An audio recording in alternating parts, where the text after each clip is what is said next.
to this candidate forum, co-sponsored by the Marin County chapters of the League of Women Voters and the American Civil Liberties Union of Northern California.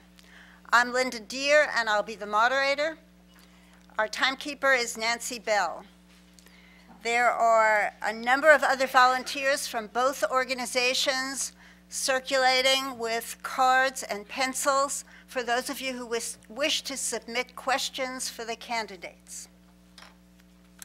Before we begin, I have a few simple ground rules. The Community Media Center of Marin, CMCM, will video record, live stream, and later broadcast via local cable TV. There are notices posted around the hall telling audience members that your presence here constitutes permission for us to record your image and voice. No other recordings will be permitted. And as a related reminder, if you haven't already turned off your cell phones, please do. Because we are nonpartisan organizations, no campaign literature, no material will be allowed in the hall during this event. And most important, we expect everyone to be civil and courteous. Please do not comment on or applaud any candidate, question, or answer. Okay, now let's get started. The three candidates with us this evening are running for District Attorney of the County of Marin. They are A.J. Brady, Lori Frugoli, and Anna PLETCHER. Each candidate has been invited to make a 3-minute opening statement. We'll begin with A.J., then Lori, then Anna. A.J.? Good evening, everyone. I wanted to start off by thanking the League and the ACLU for hosting this forum and for all they do for our country and for our democracy. I want to thank all of you also for coming out on a Friday night to learn a little bit more about this race, which I think is really a critical race. It's the first time we've had a district attorney race in 20 years, and it provides an opportunity for everyone here to look at the shape of our public safety officials and decide how we want to proceed forward, what the shape of that justice system is. I grew up here in Marin County. I live here with my wife and 2 daughters, and growing up in Marin County and being able to serve this community has been a thrill for me. I've worked my entire legal career at the district attorney's office, starting off doing misdemeanors and working my way through, doing everything from DUIs to homicides. But along the way, I became very, very interested in alternate forms of justice, other ways of delivering justice to our community, which is consistent with the values of the citizens here. Very early, I started recognizing people. I started recognizing people that I knew from growing up in this community, seeing problems over and over again, seeing people not served, seeing a justice system which traditionally resolves cases and doesn't solve issues for people, perpetuating people on the streets over and over and over again. And it didn't sit well, it didn't resonate well with me that we in this community, with this value system, could let that happen. Those experiences motivated me to create programs which break the cycle of recidivism right here in the downtown San Rafael area. It motivated me to create a program to provide housing in lieu of incarceration for the chronic alcoholics right down here in San Rafael, to provide those benefits so that they could get a knee up on their way towards sobriety. It's those same values that brought me to create, along with partnerships in the probation department, a restorative justice program to provide better service to our victims so they could feel ownership in the criminal justice system. There are alternate ways of doing things. I'm not a Pollyanna prosecutor. I certainly believe that there are violent, horrific crimes, ones that I'm dealing with on my caseload right now that we need to prosecute with vigor. But by and large, what we have in Marin County is a lower level of criminality and an expectation that we'll deal with that criminality in a way that's consistent with Marin County values. I'm dedicated to providing those values and that justice system to this community, and I hope to earn your support.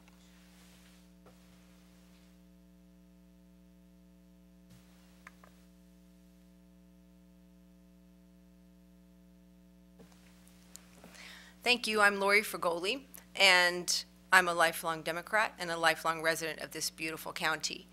And my platform is connecting the community to the courthouse. And connection with my community has been a core value of mine since I first started working.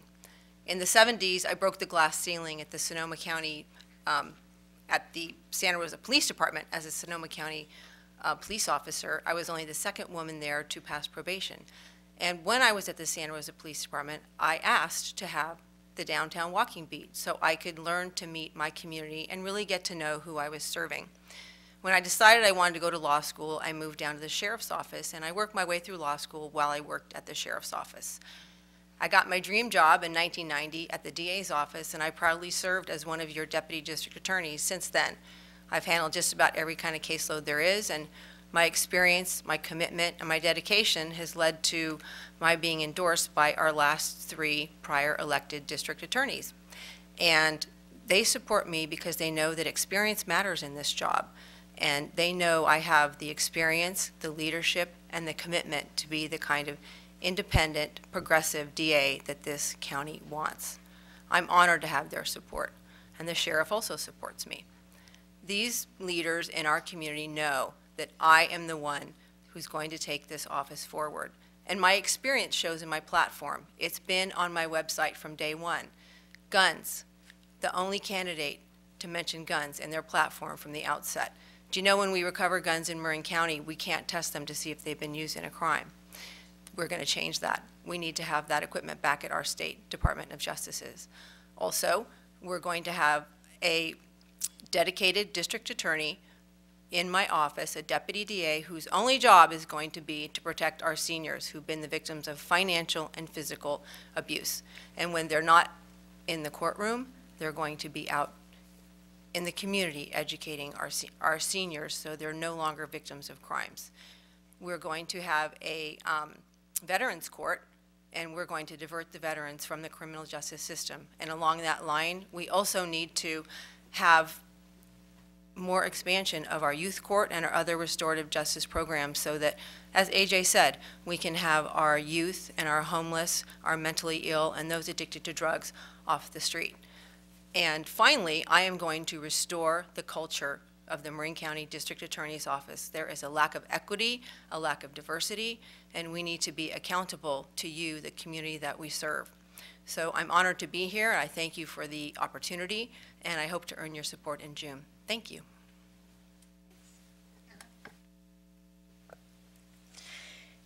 Thank you all for coming out on a Friday night to hear talk about the district attorney, which is something that we haven't had a chance to talk too much about in Marin County because it has been 20 years since we've had a contested election.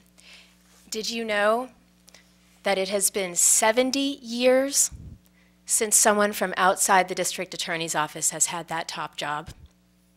70 years. That is a long time to be recycling the same ideas. It's time for a fresh perspective. And that's why I'm running.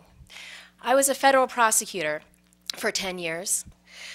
I worked my way up to be assistant chief of my office, managing 25 attorneys and 15 support staff. It's managing an office of 40 people. This district attorney's office has an $18 million budget and 80 employees. This is primarily a management job, and I'm proud to have had that experience. I've worked tirelessly in Marin to support women and families. I've got 3 children of my own. We live in Mill Valley. And what I want for them is to be safe every day when they go to school, to be able to have access to a great education so that they can fulfill their promise. And the district attorney's job is to keep this community safe. Now, after 70 years, we can do better. We can do better for victims of crime. We can do better for our families. And we can bring our district attorney's office into the 21st century. What would that look like? Well, we could start by bringing rape kit examinations to Marin County instead of outsourcing them to Vallejo. We can fix our broken bail system. We can address the inequities in our criminal justice system, the racial disparities that have made Marin County the #1 most racially unequal county in the state of California. we can focus on our children to make sure that they are safe when they go to school every day and that they stay out of the school-to-prison pipeline and on the track to success. I am proud to be endorsed by the Marin County Democratic Party, by Congresswoman Lynn Woolsey. By today, I just got the endorsement for the Sierra Club. And I'm proud to have the support from those great community leaders and organizations, because they know that it's time. It's time to bring change to Marin County. We are ready for it. We can do better. And I appreciate your consideration in the June 5th election. And please think about bringing that change, because it's time.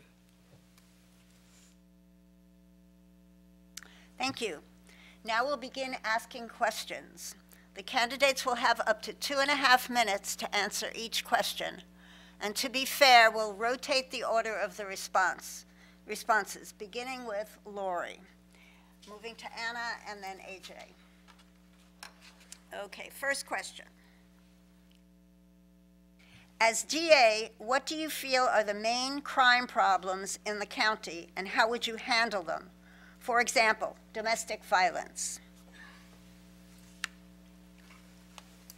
Lori. Thank you. Actually, the #1 reported crime in the county is DUI, drunk driving. And number 10 is domestic violence. In between there are all quality of life crimes. Alcohol consumption in public, possession of methamphetamines,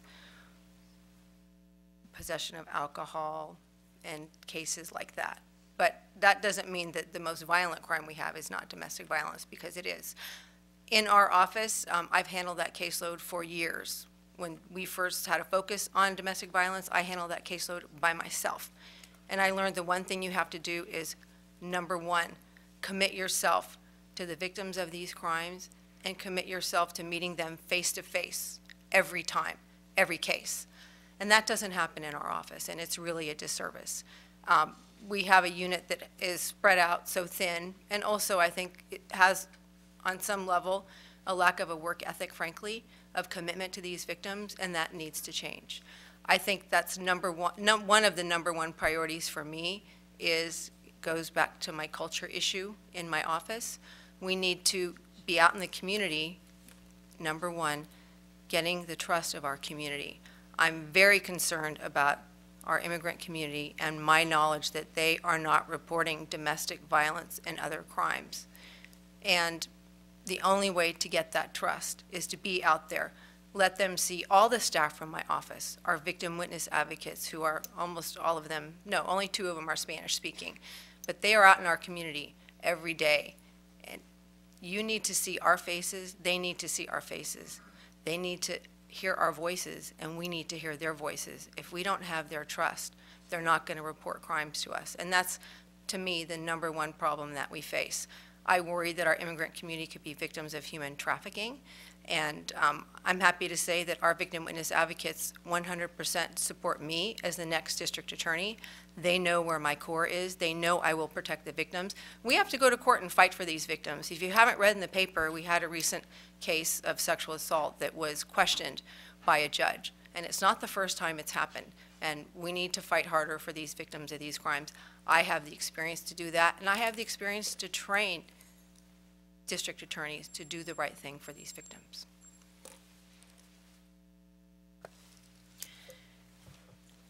Let's talk about domestic violence. This issue is actually very personal for me. My grandmother and I shared a room when I was growing up, and she told me her story. She was born one of many children on a farm in Puerto Rico, and her family could not afford to keep her. So she was given away when she was 10 to be a house servant. She found herself pregnant at 16 and then married into a very abusive situation. And she somehow found the courage to get on a plane with her 3 children by herself and come to this country to escape that domestic violence situation. So when I think about what can we do here, knowing that Marin County domestic violence is the #1 most prevalent violent crime, I'm thinking big. because we haven't moved the needle on this issue in a long, long time, although we have many wonderful, committed organizations here in Marin County. So let's think about something different. I recently went to Alameda County and Sonoma County to tour their family justice centers. They've created these organizations for the purpose of supporting victims of domestic violence, sexual assault, child abuse, and elder abuse, and consolidated all the services in one location with law enforcement and district attorneys right there, because they've learned that when you fully support victims, then they're more likely to participate in the criminal justice system, which is very, very hard in these complex family situations. But with the full support, then you end up getting better results in prosecutions. The Family Justice Center movement has swept around the country. It started in San Diego by a district attorney just for the purpose of moving the needle on domestic violence. I say, let's try it here. Let's see if we can do that, something bold, something big, to really move the needle on this issue. Thank you.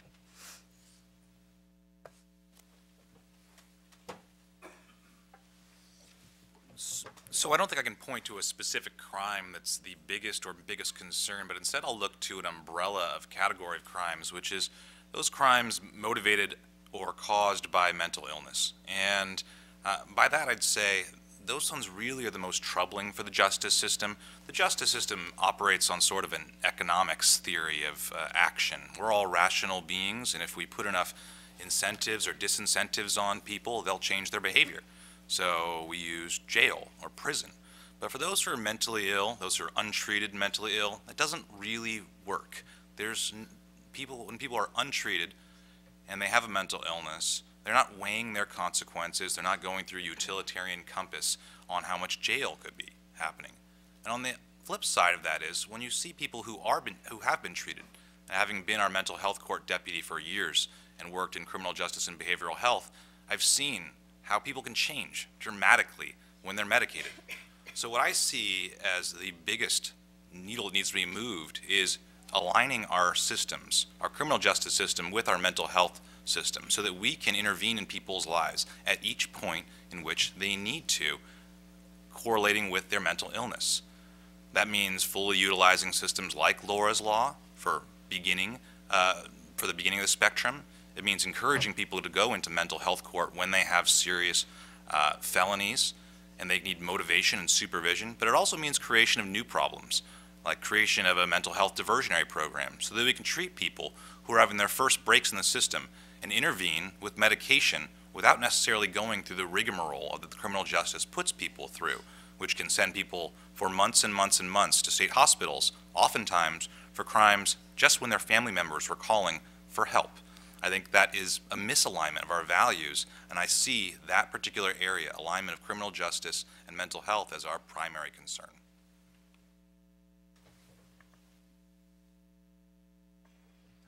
Thank you. Next question, we'll start with Anna, and then go to AJ, and then Lori. Thank you. How will you use your prosecutorial discretion to eliminate racial and ethnic disparities in charges, bail, and plea offers?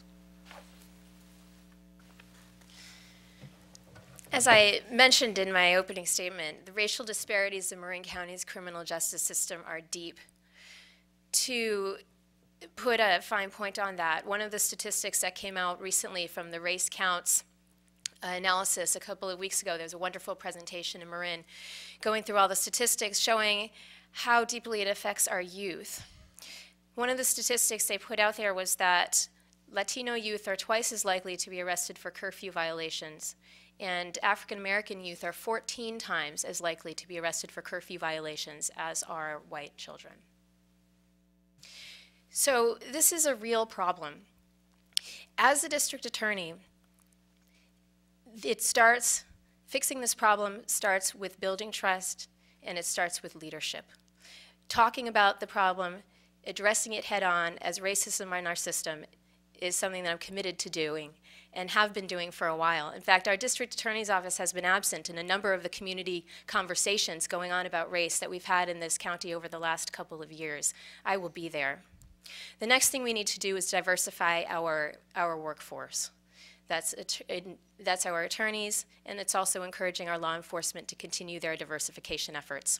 When I was an assistant chief at my office in Department of Justice, I created a program that expanded the pipeline of diverse attorneys. And I did it by going to each law school and talking to their affinity groups and encouraging them to apply to our system, into our program, and also by changing the way we interviewed our attorneys, the types of questions we asked and what we were looking for.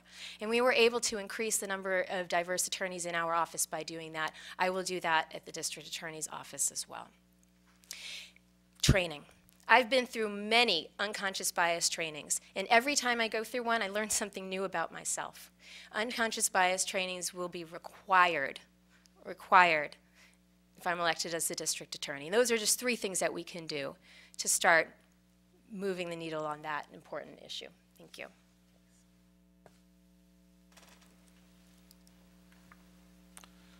I think the inequities issue, it's tremendously important, and the race counts survey is something that's a leaping board for further diving into the issue. First off, the discussion around inequity in charging, plea bargaining, settlement, all those, and referrals needs to begin with data. And the reason why you say that is because no one likes to say that they behave in a biased way. They just don't, and they don't believe it either until they're confronted with their own data. When the race counts survey came out, I had conversations with people about this. They were shocked. I called up our chief probation officer and the head of our youth services to talk about those numbers, specifically the curfew violations and the truancy arrests. Likewise, they were shocked because juvenile hall is empty. And so we began a conversation about, well, where are these numbers coming from, and what are we doing with individuals once we're intervening in their lives? So I do believe that we need to dial in our own data so that we can have that conversation here in Marin with our own deputies. It does then turn into a transition about how do we train people, and that I agree. Implicit bias, unconscious bias is everywhere. And having taken the tests and been trained on it, you know, the only person who doesn't have some form of unconscious bias is the person who's lying. And so it is important to face those head on and deal with it. There was an interesting move done by a Santa Clara District Attorney's Office, which did a double-blind survey of their charging decisions so they could see whether or not they were making charges in a biased way. I'd like to bring something like that to Marin County too, so that we can actually have a conversation. But after the conversation, it demands action, and it demands programs that we can roll out to deal with the referrals, because we are an agency which gets referrals from cases. So we can do our job in a completely unbiased fashion, but we have to make sure that all of the partner organizations are as well, and are equally dedicated to creating a system which is completely equitable. And we can only do that through collaboration. I'm committed to doing that, and I believe that that collective will is here in the county right now. I think we do need to lead on it, but we need to have good partners equally committed to it. Thank you. This is a great question. Thank you. Number one, it starts on the streets. It starts with law enforcement. That's why collaboration is huge. I am committed to having more collaboration between my office and law enforcement, and that includes having a representative from my office who will be paired with one of our non-attorney professional support staff to go in the community to meet the community. You can see our faces, hear our voices, and we will hear your concerns as well. We're going to do the same with police. I know something I'm very passionate about, and I see him here in the courtroom today, is Don Carney, who runs our youth court here in Marin. And that youth court has highlighted some of the inequities that happens with young men and women and their contact with law enforcement and their opportunity to go to our youth court, which diverts children from the criminal justice system and has been shown to be a successful deterrent to keeping children out of the pipeline. It's not happening in certain parts of our county. It's not happening in Marin City. I would like to see that change. And if we can't get our youth court participants to come up to Marin County, we can take it there. And that's something I'm very interested in doing. One thing I have been doing a lot is talking to people in our community about youth courts. I've been to our Alcohol Justice Center. I don't know if you're aware of that program down in the canal. They are dedicated to keeping alcohol out of the hands of our children.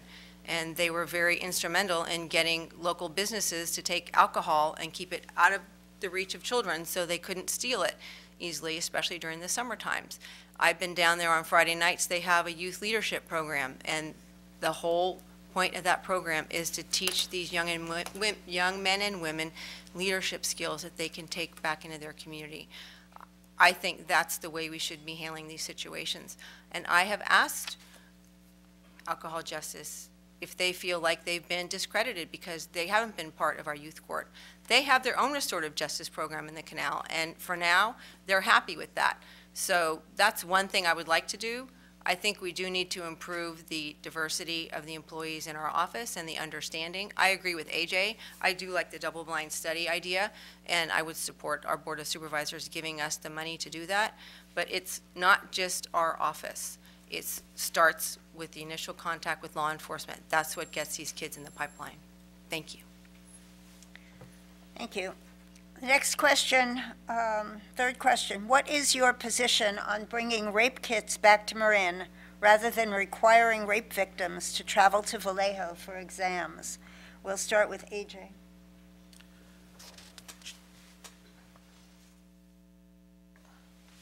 So just as a bit of background, and I don't know if the general audience knows that we used to have sexual assault examinations done in Marin General Hospital.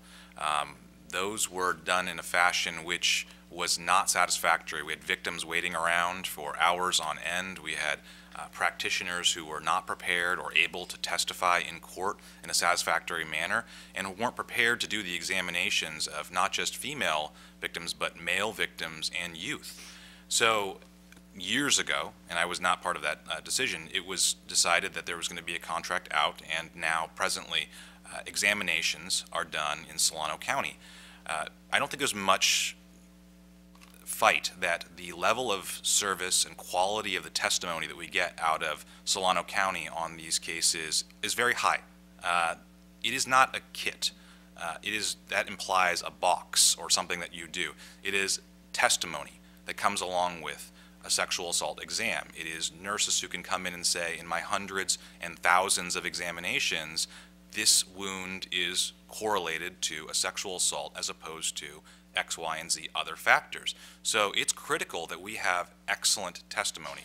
And when we are going to court, we need to be armed with the absolute best testimony we have.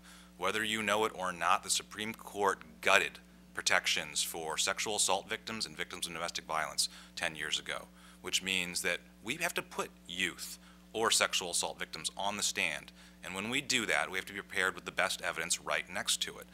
But we also do whatever we can to make those victims as comfortable with a process which is very dehumanizing, which is very uncomfortable.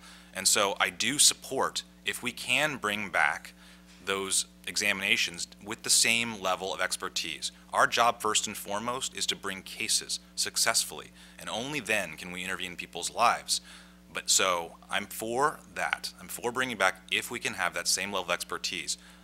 But again, when it left, we didn't have that here. So. Me? Thank you. This question is near and dear to my heart because I handled this caseload with victims of sexual assault, both adult and children, for years on my own. And as AJ said, I did see a disservice to the victims at that point in time. It's important to know that these nurses, it takes them about 30 examinations before they can be deemed an expert. Some years we don't even have 30 sexual assault exams, which is a good thing. But what was happening is we have to contract with a hospital. These are not the kind of examinations that can be done in the emergency room. It's a very traumatic event, and these nurses have to have an incredible amount of empathy and training and expertise to go to court and be subject to the scrutiny of cross-examination. And it's a disservice to the victims to do anything other than give them 1,000% of the best that we can provide them. That wasn't happening, and it ended up to the point where it would take hours for a woman to get an examination, and it was an incredible disservice to them.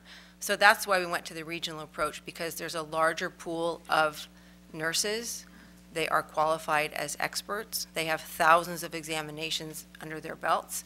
And with a bigger pool, once the victim arrives there, it's seamless. I've heard nothing but compliments about how it works. Yes, the drive is not pleasant. I fully support moving the examinations back to Marin, but there has to be a plan. We have to partner with the hospital first. And the second thing is we have to use a pool of expert women nurses who are always available to us 24/7 to respond, or we're going to be right back where we started. I've spoken to the nurse that runs the pool of SART nurses in Vallejo, and she agrees with me that if we got our Board of Supervisors to expand our contract to add 1 or 1.5 more nurses, that she thinks that's doable, that they would then be able to respond to Marin. So I fully support that, as long as we can have the qualified nurses so that we don't do another disservice to the victims of these cases. Thank you. When I was chair of the Marin Women's Commission, we worked to co-found the Coalition to End Human Trafficking here in Marin. And I learned when I was part of that founding group that Marin County did not offer local services for rape victims, and I was shocked and horrified. That's the moment when I started doing some research on it, and I continued doing research, trying to figure out why is it that we do it this way. And everything that you heard tonight from AJ's background and Lori's explanation is absolutely right. The question is, how do we fix the problem? What can we do to make this better? And here's why it's important to fix this problem. Because when you throw up barriers to victims of sexual assault, to getting the rape kit examination done, it makes it more difficult for the case to be prosecuted. Without the evidence collected from those examinations, prosecuting those cases is not possible, and that means that perpetrators go free, and Marin is less safe. So this is a matter for all of us to be thinking about, in addition to treating victims with compassion. So I started down the road to fix this problem. I went to San Francisco General and talked to their entire rape crisis unit. I went to Alameda County and talked through the rape crisis folks at the Family Justice Center and at Highland. I went to Sonoma County and talked to them and said, what is your best practice? Every single one said the best practice is to bring these examinations local. Then I said, okay, how do we make it happen? I went to Marin General and I talked to them. I was just speaking to someone at Kaiser today, and I spoke to the woman in Vallejo who currently runs our program there, and she's excellent. And she did say, yes, she would like to expand her pool of nurses. So now I'm working to recruit some nurses. I'm taking the steps to get this done. Election or not, this is going to happen. And it's going to happen because it's the right thing to do for victims, and it's the right thing to do to keep the rest of Marin County safe. Thanks.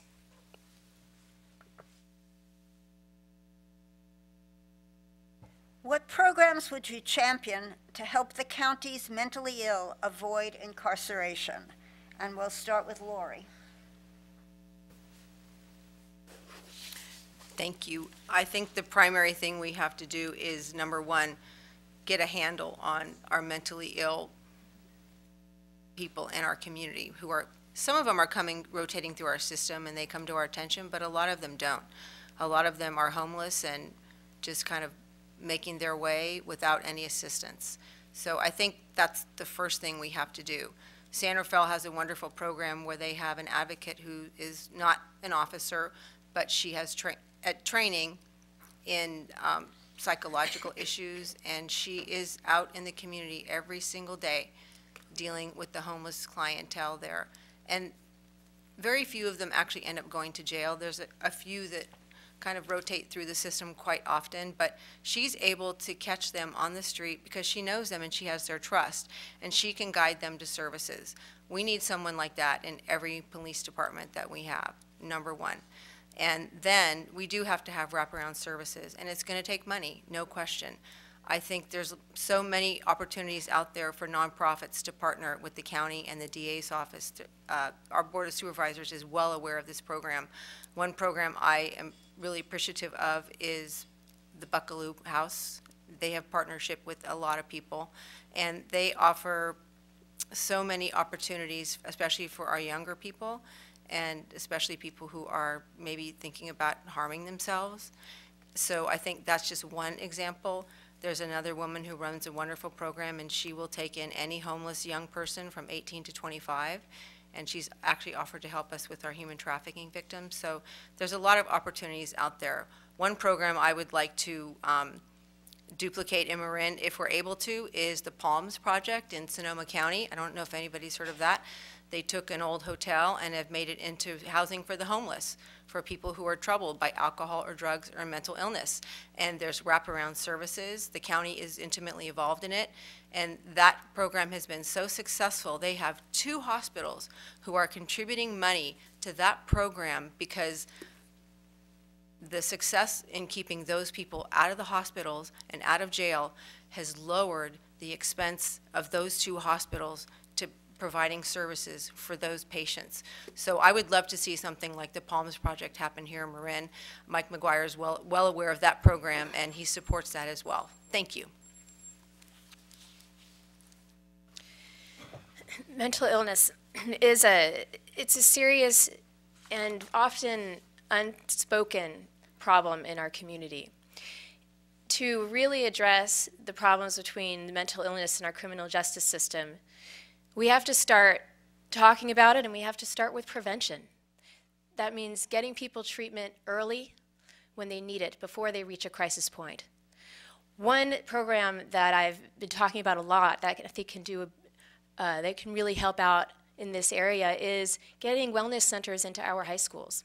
I serve on the Wellness Advisory Board for the Tam High Unified High School District, and there are wellness centers in Drake, Redwood, and Tam that provide on-site mental health services, confidential for our high school students, to get them the treatment they need before they end up in our criminal justice system or at a crisis point.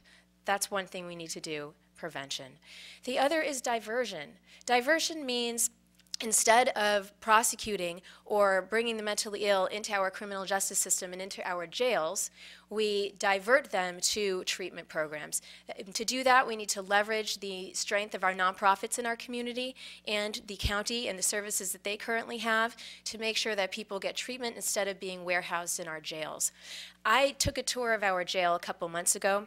You know, we have about 300 inmates in our jail, and unofficially, the sheriffs there told me they believe about 1/3 of the inmates in our jail are affected by mental illness.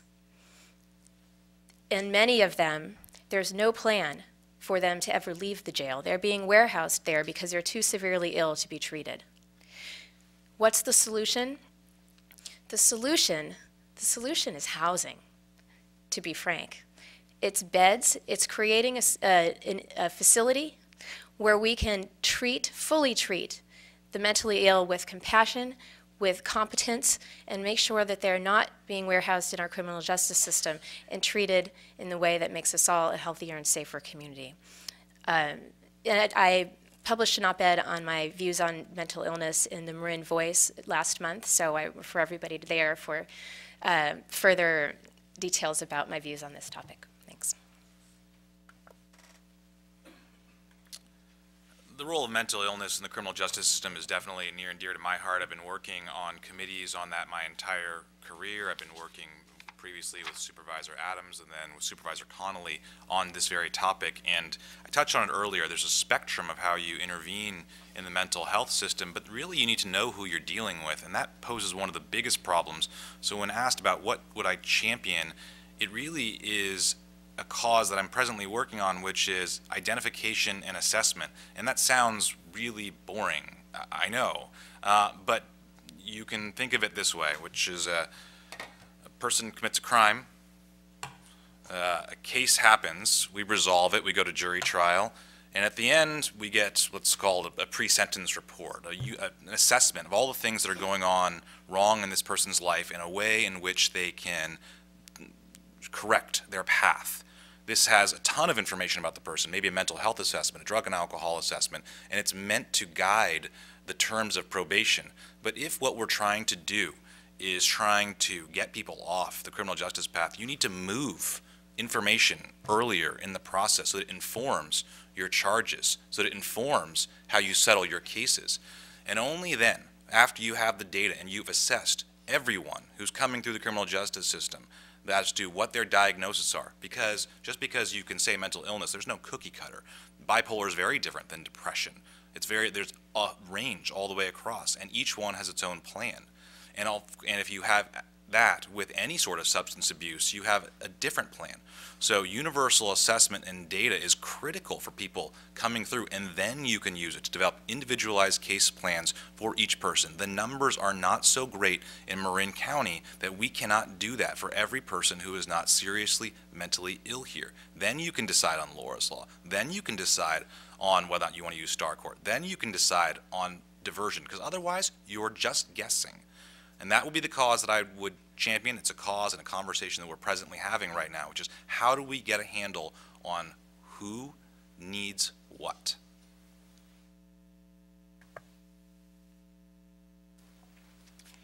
Next question. Do you agree with the Sheriff's Department's policy of providing ICE with release dates? And what changes might you advocate? We'll start with Anna.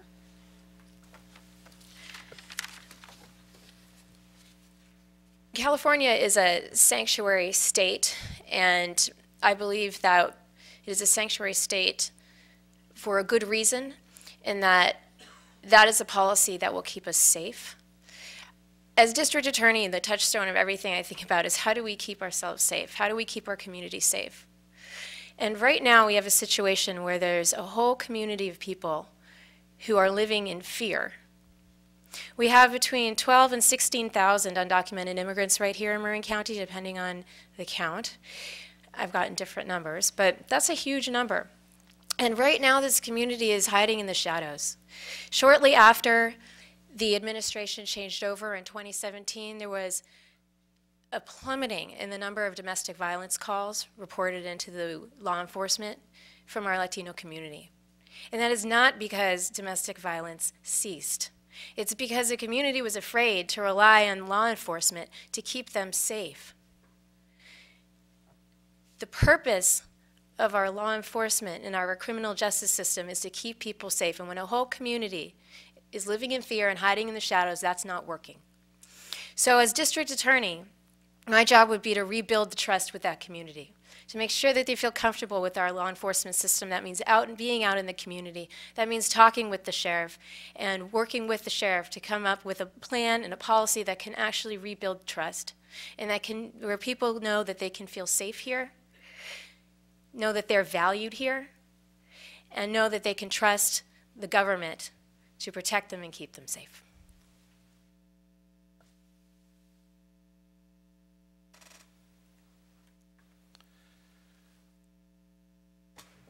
I think that ultimately, to say that there's fear in the community is an understatement. The world has been turned on its head over the last 16 months or so, and the amount of effect that has been happening locally, generated from the federal government, it's immeasurable. And this is just one area where people are struggling to find meaning and safety in a new era. SB 54 passed for that reason, and we are a public safety agency, the District Attorney's Office. It's our job to keep the community safe, whatever that community is. And we have within our community individuals who are documented, less than fully documented, completely undocumented, and that's the broad spectrum. That's the broad spectrum within our mandate of people with whom we need to keep safe, regardless of any of those statuses. Those are individuals who have kids in our school districts. Those are individuals who are working on our farmlands in West Marin. Those are individuals who may be, yes, taking care of your kids during the day while you work. So it's our job to keep them safe and repair the relationships as much as we can. I'm proud to say that I've worked at the intersections of immigration and our actual office's policies for a long time. We had a colorblind philosophy when it came to immigration consequences when I started this office, and that did not sit well with me as a person of color. I pushed back. I gathered policies from other jurisdictions. I had conversations about how we have to take into account immigration in how we deal our cases, because we pay attention to a person's disability and their age and their addiction and their youth. Why could we ignore this sole factor? I'm proud that we now have a policy which recognizes our role in the immigration situation, because we do have a tremendous role. How we settle cases, how we charge cases has immediate effects in immigration court. So we have to worry about how we deal with cases as a district attorney's office. I'm committed to doing that in a way that keeps our community safe. I can't comment really. The sheriff is going to do what the sheriff is going to do, but this is a district attorney race, and we have a lot on our plate in order to fix our role in this crisis. Thank you. So the question was, do you agree with the sheriff's policy? Was that the question? Thank you. So I'm going to answer the question. The sheriff is following the law. It's not my job to tell him how to do his job, and it wouldn't be his job to tell me how to do it. I would be more comfortable, based on what I'm hearing from the community, if he only released the information of people who were convicted of felonies. I think everyone would be much more relieved to have that type of policy. I'm happy to recommend that to him. I believe we have a mutual respect, and he does endorse me because he respects my experience and commitment to public safety. And I understand his position as well. If he didn't provide those release dates, he has stated, and I think this is an accurate point, that ICE could go chase people down anywhere. At least in this case, they know where the people are when they're being released. That's his position, and I think it's not an unreasonable one when you really think about the dynamics of everything that's happening here. The public defender, Jose Varela, has actually said that he does understand there is some legitimacy to a victim and the community knowing when people who have been committed crimes are being released for the safety of the victims and the community. So this is why we have the scales of justice. It really cuts both ways. I think the important question, which is where my experience comes in, is no one ever asked, what is a release date? How does somebody who goes to the jail get a release date that ICE would then learn about? And I was the first one to ever ask that question, which I think is the most important question in the entire conversation. So I actually asked that question, and it's a very interesting answer, and I'm waiting for the percentages, but I'm quite sure that the number of people who leave the jail with a release date versus the number of people who leave the jail without a release date is going to be very different, because you only acquire a release date if you are sentenced to a specific term in jail. If you go to court and you make bail and walk out, you don't have a release date. If you go to court and get a citation to appear, you don't have a release date. If you're in custody and plead guilty and are released credit for time served on that day, you don't get a release date. That's a large portion of the people that we deal with. So I have advised the defense bar, use that to your advantage if that's a concern. And we have structured offers in that way, frankly, so thank you.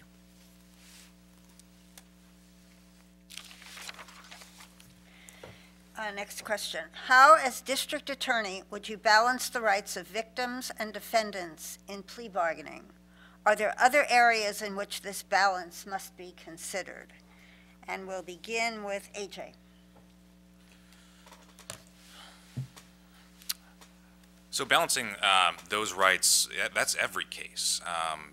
We are the district attorney's office, and I think there's a conception, maybe from Law and Order or whatever, that that our job is to sit there and battle it out as hard as we can with the defense attorneys and no holds barred.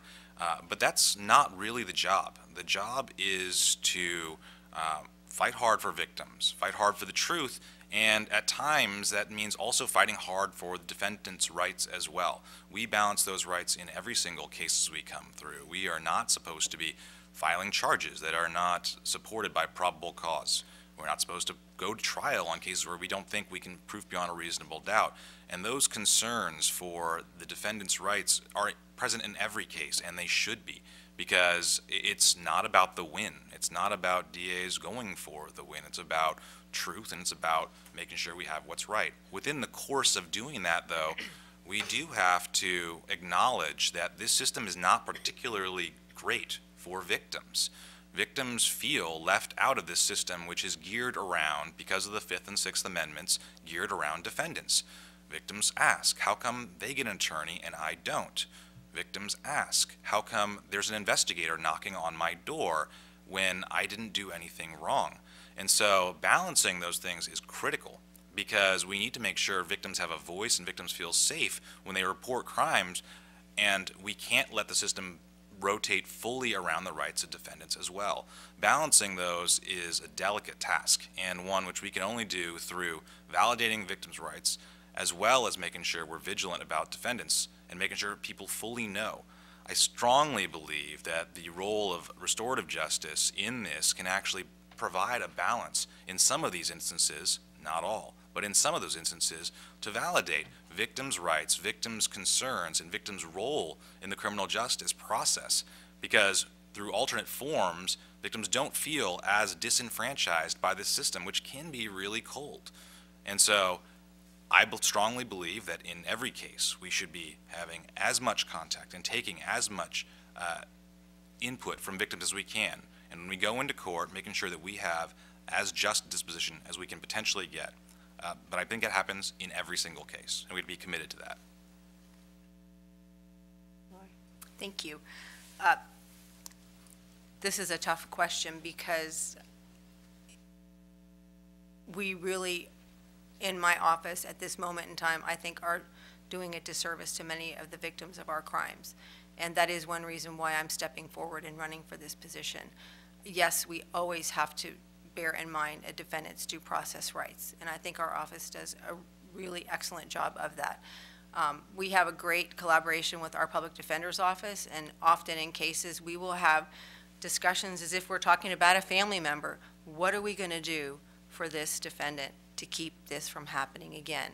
When I first started as a prosecutor, that was not necessarily the mindset, and so I appreciate the change in attitude of law enforcement and my office in looking at restorative justice, looking at mental health programs and other alternatives to incarceration.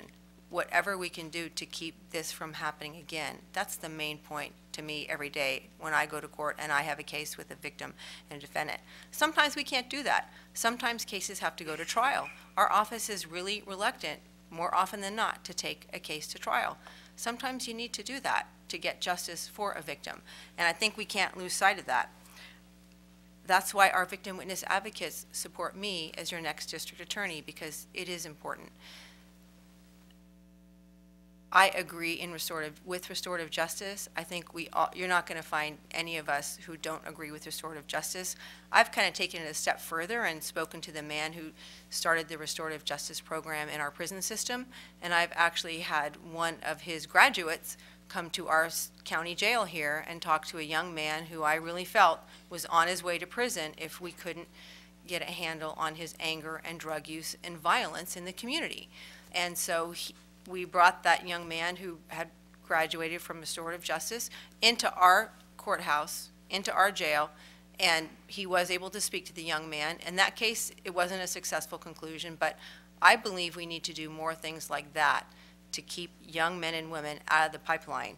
As far as the balance, I think one wonderful program that we have in our county is called Star Court. It's our mental health court, and we've been very successful in getting people into that program with certain diagnoses, and as long as they cooperate with medication, we've been incredibly successful, and I'd like to expand our Star Court. Thank you. A plea bargain is an important tool for a prosecutor. A plea bargain gives a defendant the opportunity to accept responsibility for what they've done and avoid the resources and inefficiencies that can come up with going to trial. But there are concerns that come about in plea agreements on two fronts. One is to ensure that the defendant's rights are fully protected, and the other is to ensure that the community's and the victim's rights are also fully represented. And that's where this balancing piece comes in.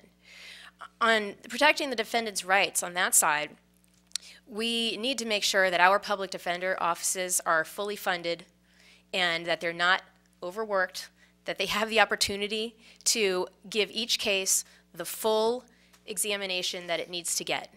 And I know that that doesn't always happen because caseloads are heavy and time is short. So we need to make sure that this is fair and equal balance on both sides.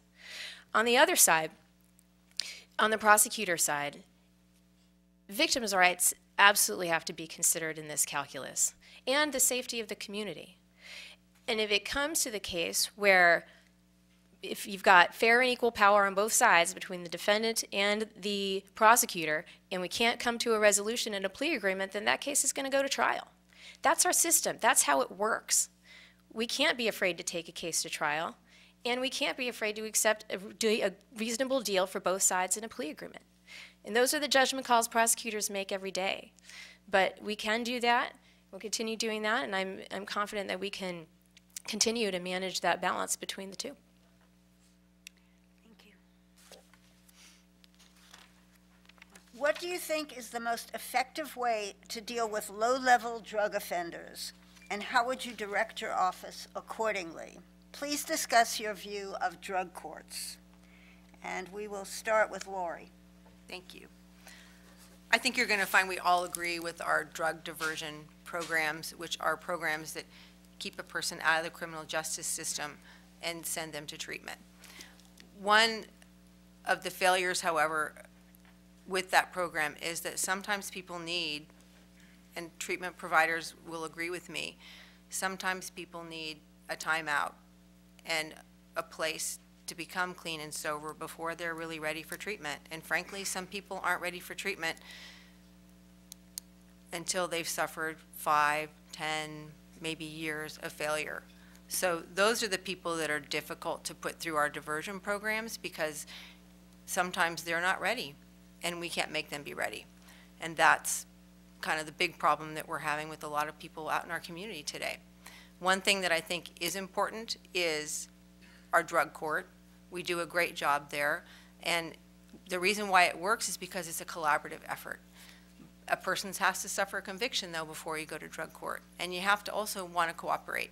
And that's why it's so successful, because we have people at that moment in time when they're ready to get clean and sober. And when they have missteps along the way, they are sanctioned. Sometimes they have to do volunteer work. Sometimes they have to do a day or two in jail. At the end of their case, when they have successfully completed their program, it's a wonderful experience, and I invite you to come. We have a big party, and they are celebrated and receive a certificate, and it's really a learning experience for everyone, and it's taking that journey in collaboration with others and getting strength from others in your sobriety that really helps that program move. So I'm a full supporter of drug court. I wish we could have more of them. Going back to our STAR court, a lot of the people in our STAR court, our mental health court, also have drug problems. That's problematic. Our office is the gatekeeper of that program. I do not support that. As your next district attorney, I'm going to ask the judges to be the gatekeepers of that program so that we can have more people in there making the decisions to get these people in the program. The judges are the ones who see these people in court every day, not somebody sitting in an office who hasn't seen the person before making that judgment. So we need to give up some of that assertions that we've taken in that court and let the judges take control of it and decide who's going to get that treatment and who isn't. And I think that answers your question. Thank you. I agree that our drug courts and our diversion programs are the right way for our criminal justice system to be addressing people with addiction and who are committing crimes because of their addiction.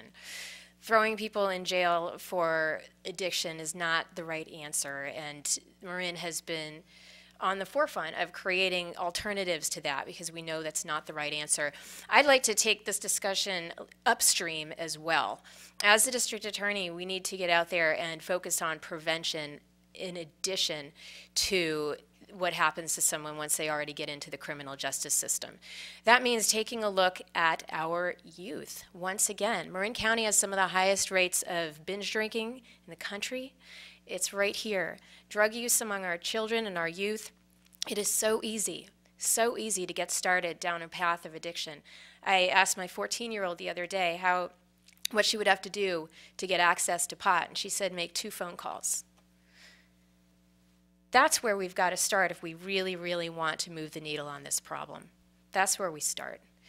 We make sure that our kids have healthy alternatives, and when they do make mistakes, that we direct them to solutions like our youth court, which deals with predominantly with youth who have been involved with drugs. And if we can use a restorative program, get them early on, keep them from being addicted in the first place, we're going to have a lot more success at the end of the day. We're going to keep people out of the criminal justice system and make our whole community safer and stronger.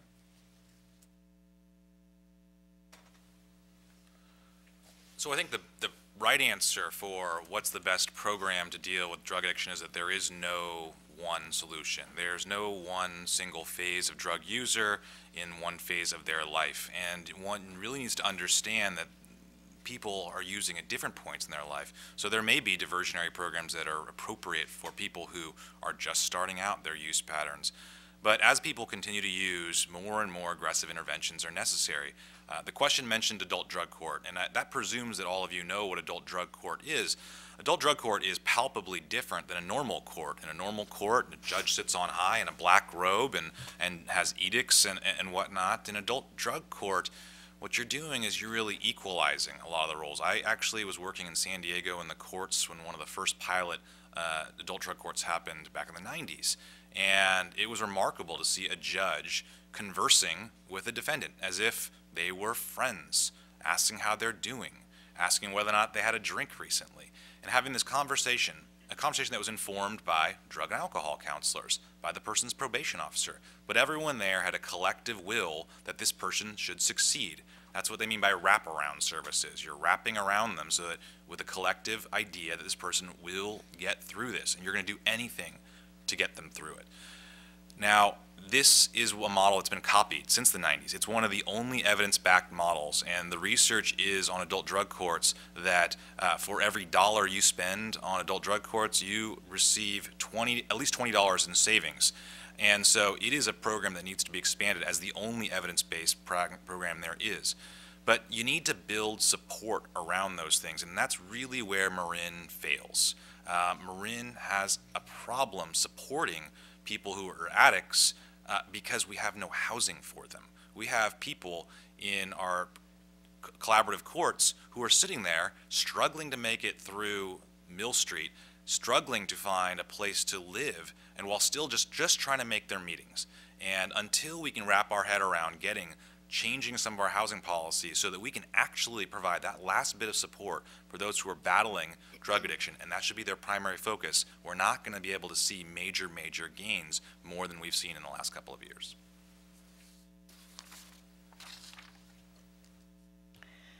What steps would you take to ensure proper oversight and prosecution of offenses related to illegal commercial sale of cannabis?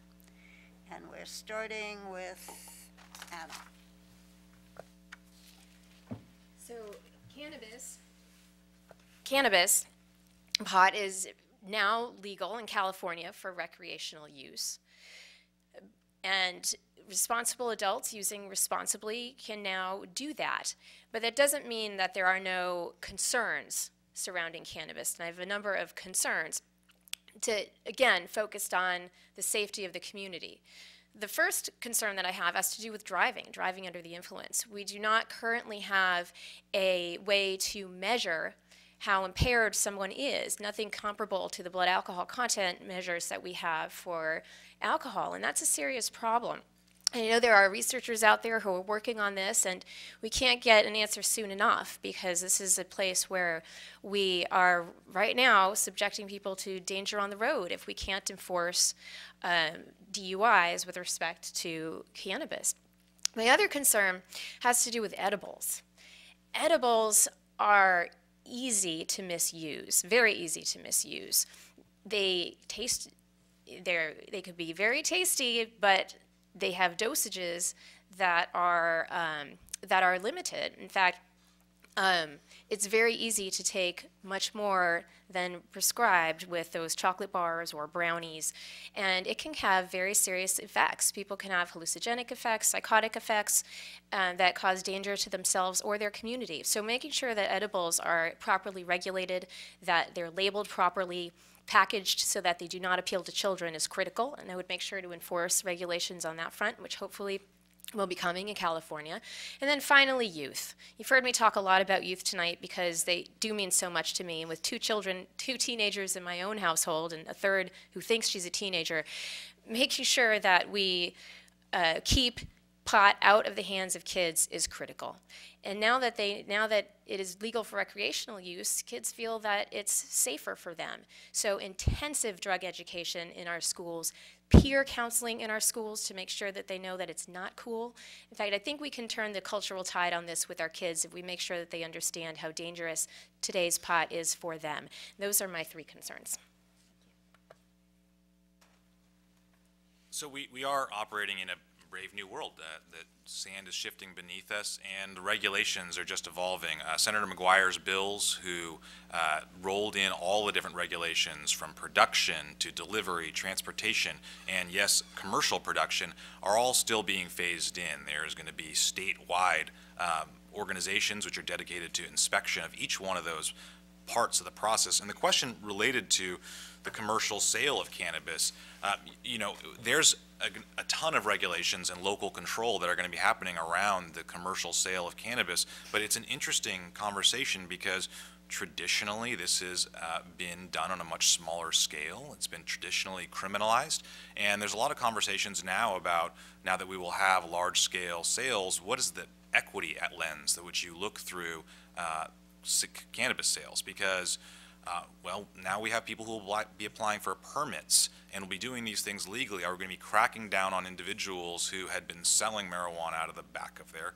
car and doing that before? And so we have to look at our lens there, because we can't simply treat it the same way we always have, because like I said, it's been legal now. I have the same concerns which Anna did about DUI. I used to be at the head of our DUI prosecution unit, and regulations and rules related to driving under the influence of cannabis is critical. And the bills that legalized marijuana really missed the boat in terms of giving a THC content in blood alcohol limit, a per se limit like alcohol has. And I'd like to see changes there too. But ultimately, I think that we have to wait for our regulations, and we have to see what the counties do in terms of, not just the counties, the cities, their individual ordinances around cannabis, and then regulate accordingly, and then deal with what we're seeing on the streets. And right now, I'm just not sure what that's going to look like. So it's problematic because this county overwhelmingly voted to legalize marijuana, yet when the Board of Supervisors is seeking locations where they could have a commercial distributorship, nobody wants it in their backyard. And that's where we're at today. That's the reality of it. So if somebody is violating the licensing laws, they should be prosecuted. And everybody on this panel knows marijuana for children is incredibly dangerous. And again, if you want to go check out our youth court, you will get 5-minute informational from Don Carney about the dangers of marijuana and what it's doing to our youth. And they don't understand the dangers because their parents smoked it. Their parents might not understand the dangers either. The quantity and the potency of marijuana today that these kids are getting access to is not anything close to what their parents smoked in the 70s or the 80s. So it's a problem. That is why one of my platforms is to have an opioid abuse documentary to take into the schools to show the children and parents and prosecute those who overly prescribe those medications. And it's very clear now we have to tag marijuana use and abuse right onto it and educate our children and their parents that it's dangerous for them. So anything we can do once there are licenses granted to prosecute people who are in violation of those licensing rules should be prosecuted. Probably they should be hit where it really hurts, in their pocketbook, because they're going to be making incredible profits. It's also an extreme community safety problem because we have seen in the recent weeks what happens when people even suspect that you're selling marijuana. People are going to invade your home with firearms and you could get killed. I had a case here in Santa Fe from last year where there was a home invasion with an automatic weapon. of two young men who were supposedly, reportedly, selling very small quantities of marijuana. Somebody came over, broke into their house with an assault weapon. Luckily, they weren't killed. But that's the kind of thing that's happening in our community. There was just another one in the East Bay. Some people from now are coming from out of state to commit these robberies because of the potency of the marijuana. Thank you. How might you expand and improve Marin's restorative justice programs? And we'll begin with AJ. So this is something that I've been really dedicated to. I didn't mention at the beginning, I'm a school board trustee for the local school board. And I saw restorative justice working. It's in every single one of our schools to deal with truancy. And I began speaking with our youth, with our juvenile services. They were using restorative justice there. And so I started looking around. I said, why aren't we doing this for adults? And the conversation I had with our chief deputy at the time, this was 6 or 7 years ago, was, so you're saying that the defendants hug the offenders and the case goes away. And that was the first round. But I stuck at it, and I looked at models that there were in the United States, and there was only one that I could find, a adult restorative justice diversionary program, and I partnered with our chief probation officer to bring that here. We were one of the first in the United States. I'd love to see restorative justice expanded dramatically. There are, shockingly, there are other countries that are doing things better than we are. This is one of them. Restorative justice is fully integrated into the criminal justice system in Canada, in the UK, in Germany, and throughout much of Western Europe, Australia. What they do varies from country to country, but they've studied how restorative justice affects their populations, and what they find is overall people who have a restorative aspect to parts of their criminal justice system have victims who have more ownership over the system, and they have a lower recidivism rate. What I'd love to see here in Marin County is a parallel sentencing process where a person gets, after they plead guilty, so there's no Fifth Amendment issues, they have a parallel restorative process. I'm not making this one up. It's already been done in Canada and the UK.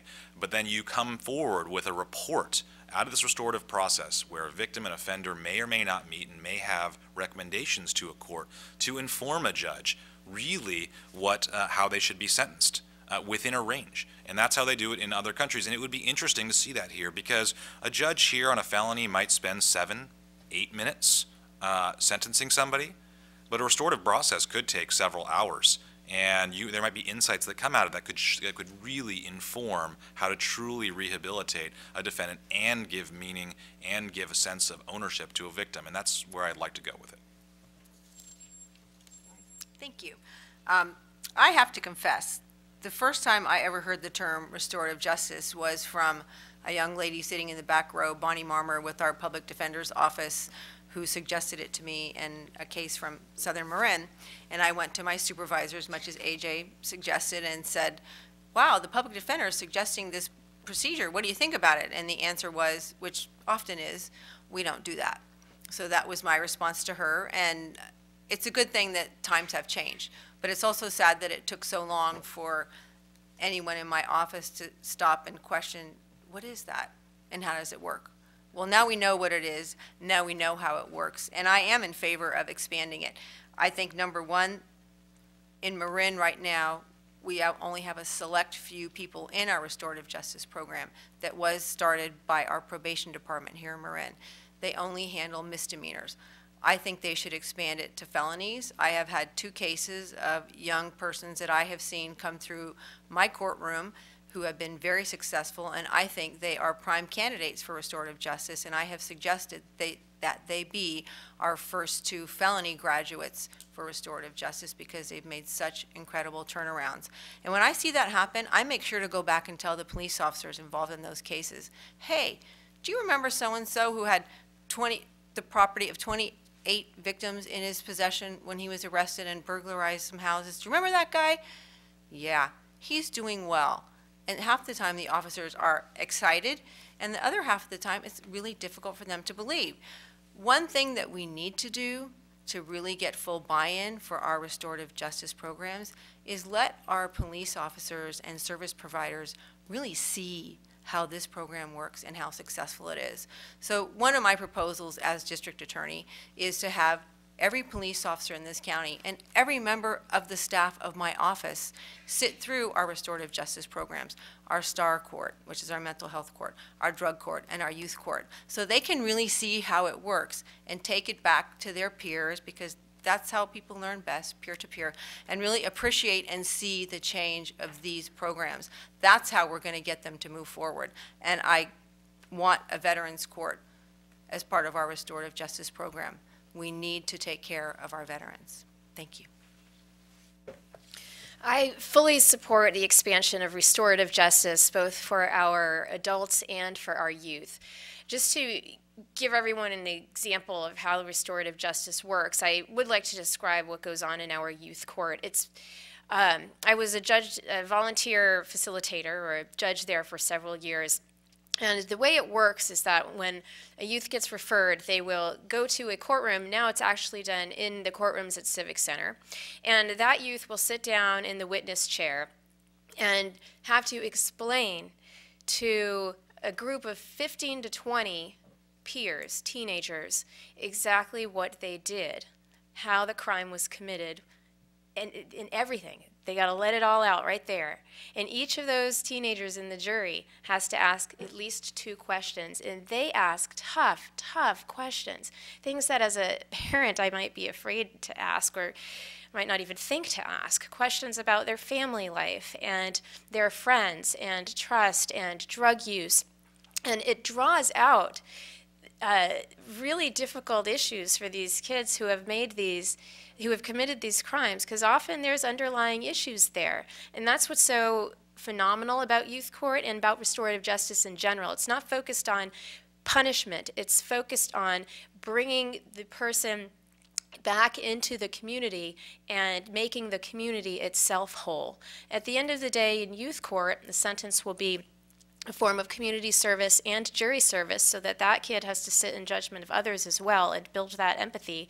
And then there's a follow-up counseling with parents or guardians and drug and alcohol counseling. The recidivism rate is 8%, and that's not an accident. It's because this restorative program was designed to bring people back into their community so that they're accountable and responsible and fully engaged, healthy citizens. Expanding that type of program as much as we can possibly use it for youth and adults is a great thing in Marin County that I fully support and look forward to working on if I can be elected as district attorney.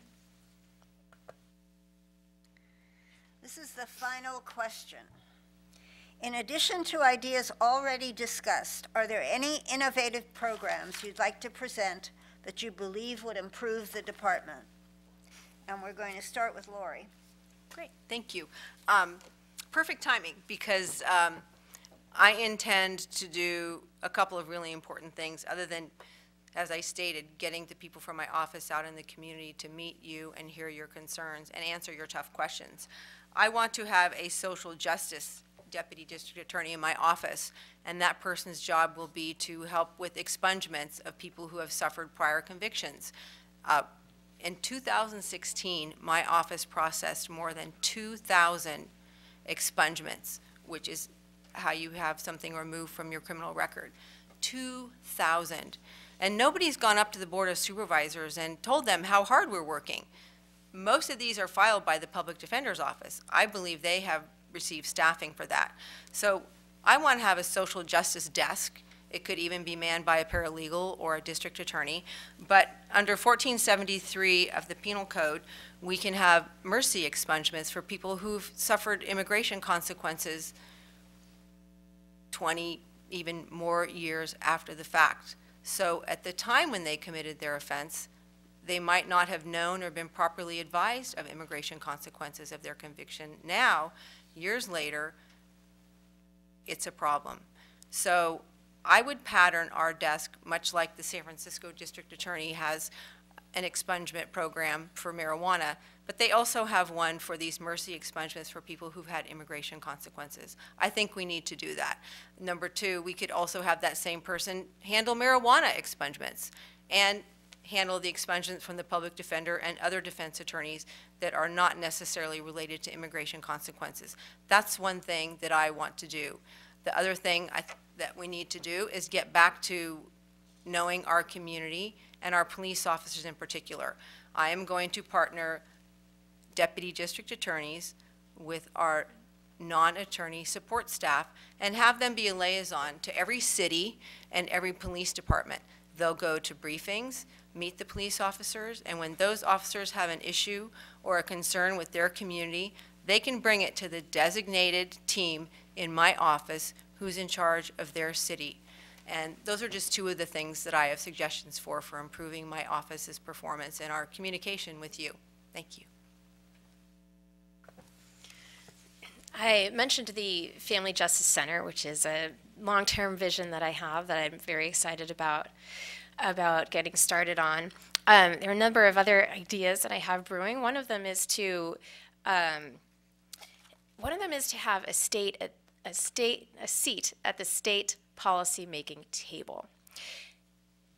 The district attorney's office here in Marin has not had a very active presence in making state legislation.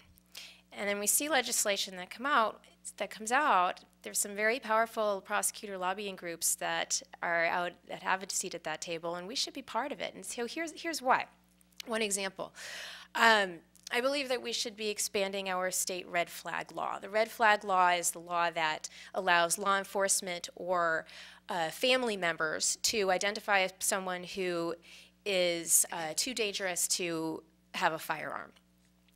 Phil Ting, who is a state assemblyman, brought up the possibility of expanding that to school administrators.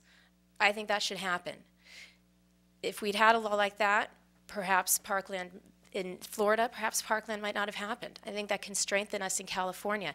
As a district attorney, I want to get up to Sacramento and lobby for laws like that and other laws that I think will make us stronger in Marin. As the cannabis law is developing, we should have a seat at that table to make sure that the laws develop in a way that reflects our values here in Marin. So that's one thing that I would like to do, is have a seat at that state policy-making table.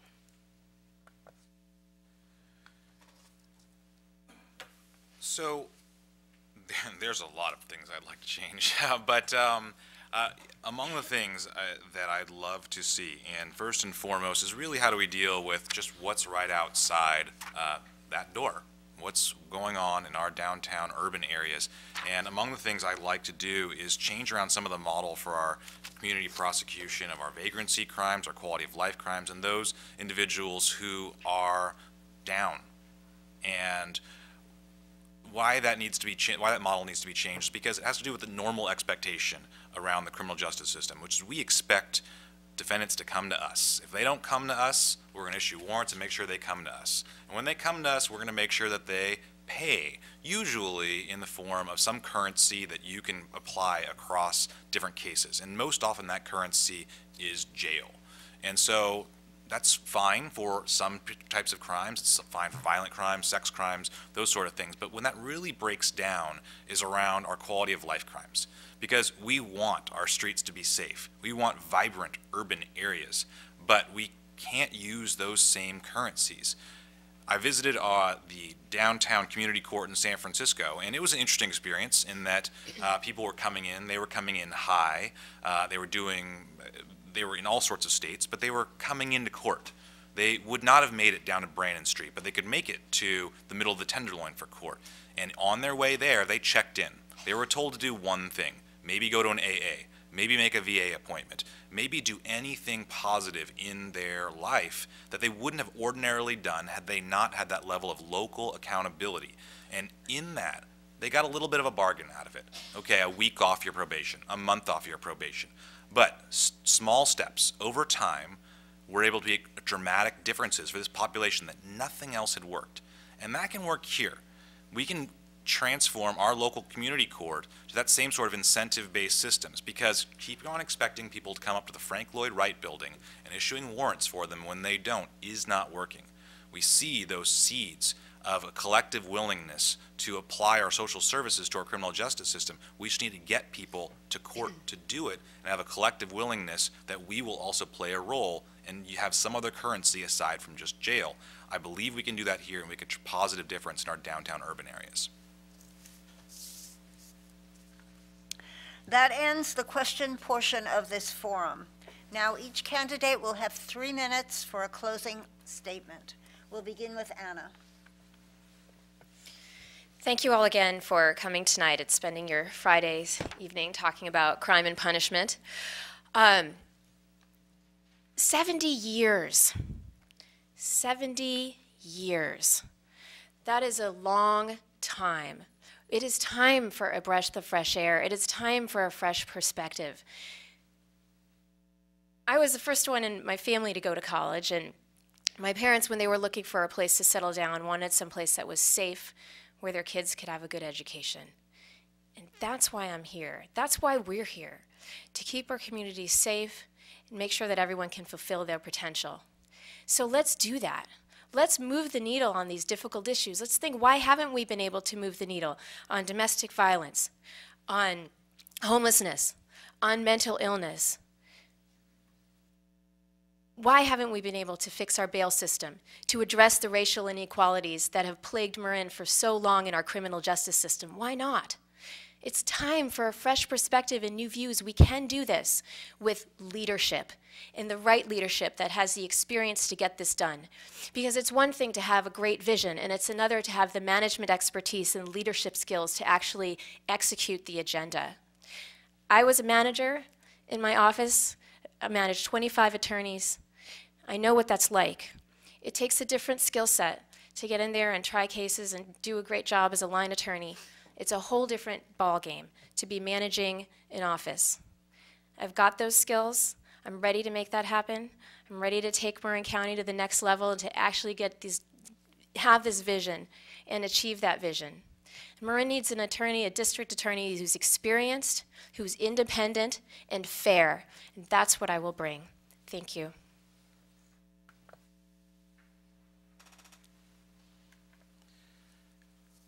So I'm not a particularly polished politician. I don't have a canned speech. It never comes out quite the same way, and being on video makes me want to vomit.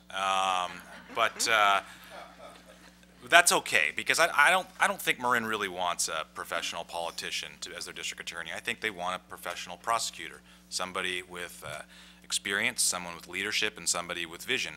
And I believe that I'm the best candidate for there. In terms of experience, this is a technical job. It is not a job like other things that you're elected to. We are confronted on a day-to-day basis with enormous technical detail. Our police officers talk in jargon.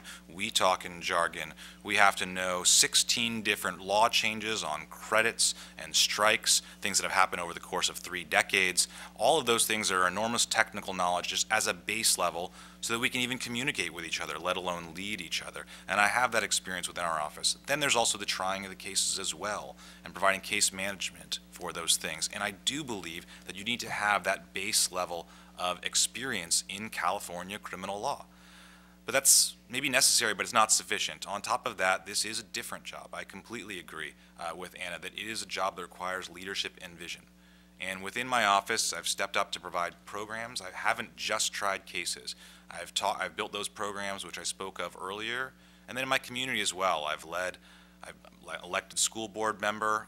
I'm also vice president of the Marin County School Board Association. I lobby on behalf of our students in Sacramento on education issues. And I provide governance to 160 employees, $20 million budget through our school system. And I think that those things are necessary because this is a different job. And you need to have a vision. And that vision needs to align with what the community's values are. And I think Marin County is ready for a public safety system that is more aligned with its progressive values. We want to have clean streets. We want to be able to have our kids, our grandkids, play outside. We want to have vibrant urban areas. We want to have all the things that, the reason why we moved here and why we're staying here. And when crime happens, we want to make sure it's dealt with, but it's dealt with in a humane, progressive way. And I believe fully that Marinites want us to do that in a way that embraces all forms of public safety. Yes, incarceration might be part of that, but a large part of Marin County's progressive values are redemption, rehabilitation, universal treatment of people in an equitable way. And I believe it's time for that change. I believe I can achieve that vision. This isn't a campaign promise. This is a continuation of the works and the programs that I've been doing over the course of my career. And I'd love to have the opportunity to continue that work with your support. Thank you. Thank you. In the history of Marin County, only one woman has ever been elected your district attorney. Her name was Paula Kamina, and she supports me for district attorney. I've already told you about my other strong endorsements. I'm also endorsed by Judy Arnold, our supervisor in Novato, and Denise Athas, our former mayor of Novato. I have many other community leader supporters, so feel free to check out my website. On bail reform, I did write an op-ed for the Independent Journal. We'll have a copy of it outside. I think it will show you how experience relates to this job.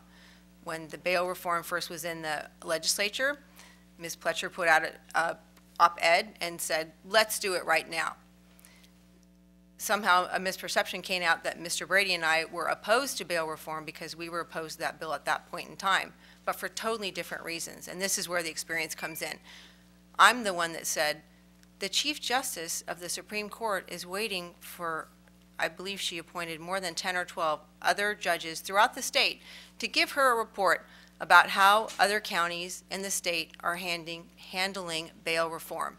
Everybody was in a rush to push this bail reform through before that report was even prepared. They were pushing it through. I wrote my piece in the IJ, I think in August or September, and the report wasn't due until December.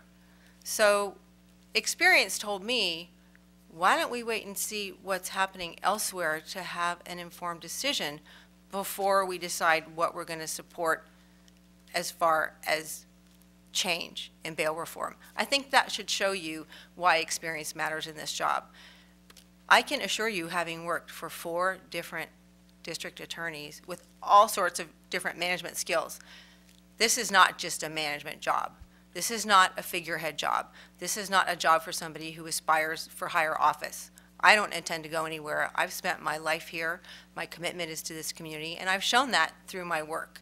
When I worked at the Jeanette Pranny Center, prosecuting those who molested children, they gave me an award for being the champion of children, and I intend to be the champion for our community. Again, I've shown our community is part of my core values. I think it's also important to look at our office.